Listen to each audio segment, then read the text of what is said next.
Hi everyone, welcome back to the Sci-Fi Dragon Models channel. If you have been building models for a number of years, chances are you have a stash, a cache, a backlog of kits on hand. I certainly do, and some of my stash has been around for a very long time. I recently went through my stash to find my next building project and found this Tamiy Jadgpanther kit. According to a note I wrote on the box, I've had this kit since 1984, which means this kit's 40 years old.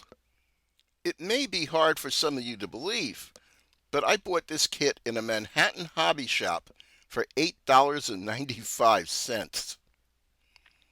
As with many of their kits, Tamiya has released a newer version of this kit, which I'm sure is better detailed than my old kit. eBay listings for the new Tamiya kit range from $32 to around $48. That's a lot of cash for a few extra details. This video is an example of how you can save old kits like this one and save yourself some cash in the process. The point is, if you already have a decent kit on hand, don't waste money on a newer version. Apply a little imagination, a little time and effort, and upgrade the kit you already have. You might even get an added sense of satisfaction from producing a model that's, better than the kit that was in the box. Of course, each kit will have its own issues to correct, but I'll use my Jadgpanther kit to show you how a few simple fixes can improve older kits. This video won't be a step-by-step build. I'll focus on the enhancements I'm making to the kit. Like many kits released 40 years ago, this model is motorized. But I'm building this kit as a static display model, so the motorizing feature leaves me with unwanted holes in the bottom of the hull and in the sides where the gearbox's metal axles pass through the hull. The first thing I'm going to do to enhance this kit is cover those holes. To cover the holes in the bottom of the hull, I'll simply cover the underside of the hull with panels of 010 thick styrene sheet. This is thin enough to cover the holes without affecting the model's appearance once the hull has been painted. To fix the holes in the sides of the hull, I'll cut small pieces of 020 thick styrene sheet to fit over the brass axles and cover the holes from inside the hull. The final result may not be quite perfect, but it'll certainly look much better than a gaping hole in the side of the hull. Next, I'll improve the engine exhaust pipes. These are solid plastic moldings with no openings at the ends. I'll drill out the two larger pipes and replace the smaller pipes with plastruck tubing.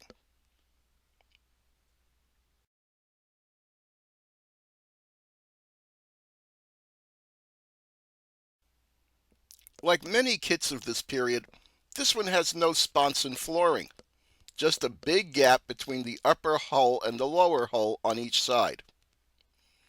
I'll fill in this missing detail using strips of 020 sheet styrene and pieces of plastruck T-beams. I'll cut down the T-beams, turning them into small L-beams to secure the new sponson floors to the lower hull.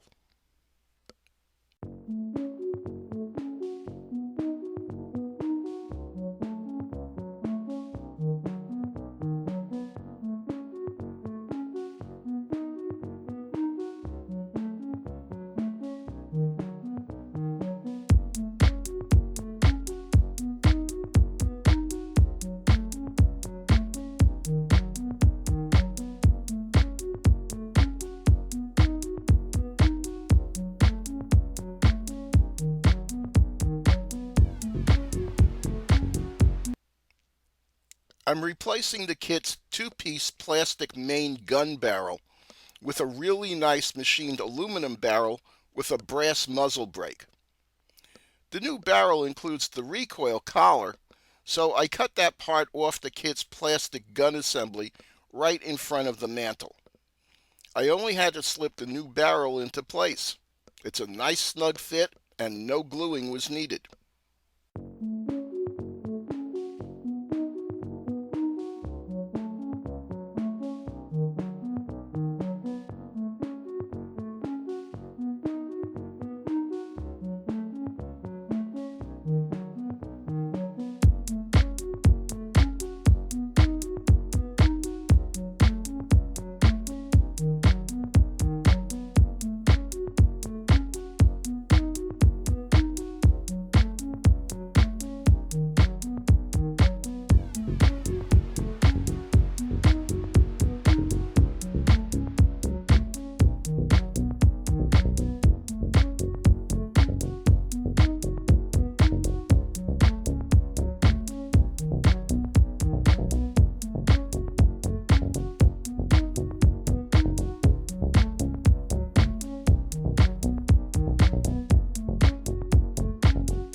The last detail I'm adding to the Jadgpanther itself is a set of engine vent screens.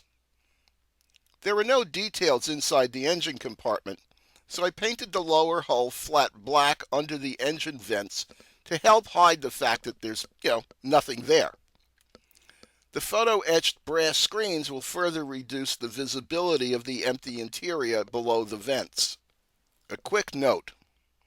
Whenever adding any metal parts to a plastic kit, be sure to apply a coat of primer to the metal parts. Acrylic paints are great for plastic, but they don't stick well to metal. Primer is essential to getting a good finish on those metal parts.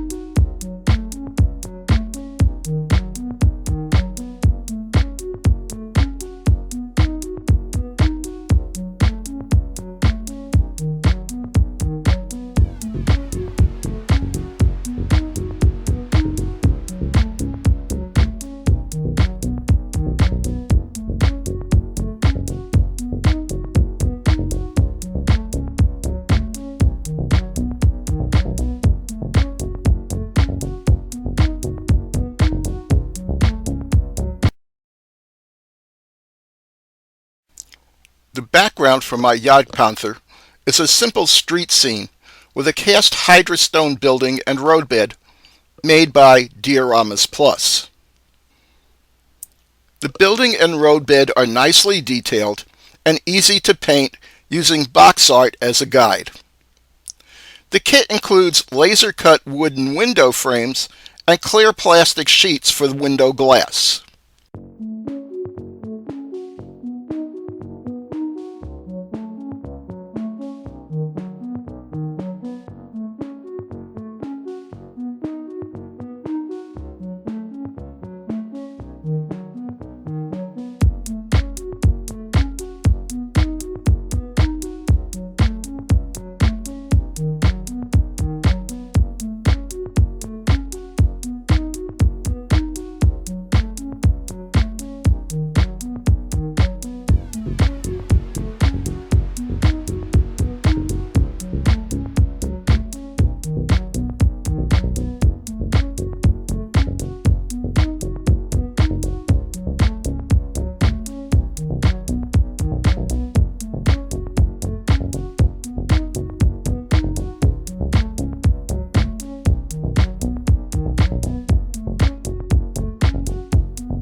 Because hydrostone is so porous, normal adhesives like a plastic cement or even a cyanoacrylic cement won't bond parts well.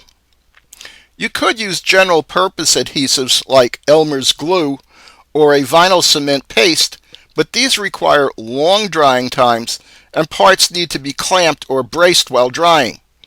which is not practical with parts as large and heavy as these. To get around this little problem, I opted to connect the building front to the roadbed base using hot glue. It works fine.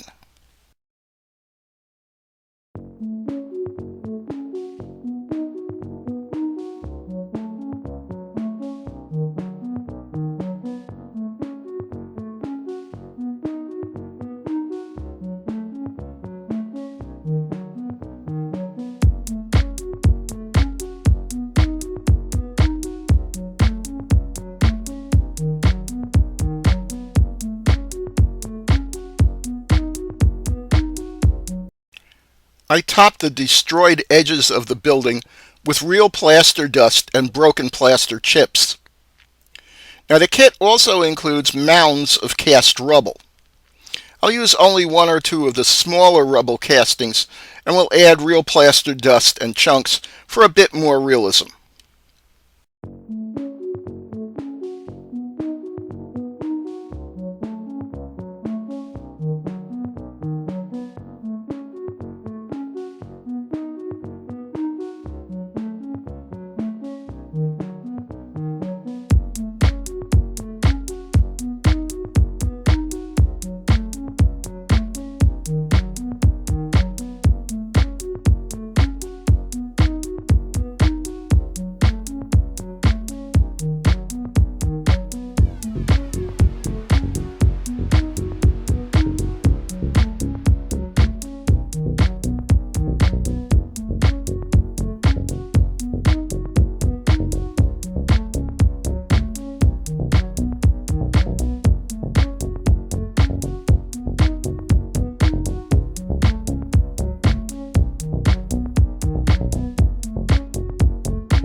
Well, that's it for now. As always, thank you very much for watching. If you're into military modeling, check out my other videos and help me build my channel by leaving a like and subscribing. Thanks again. See you soon.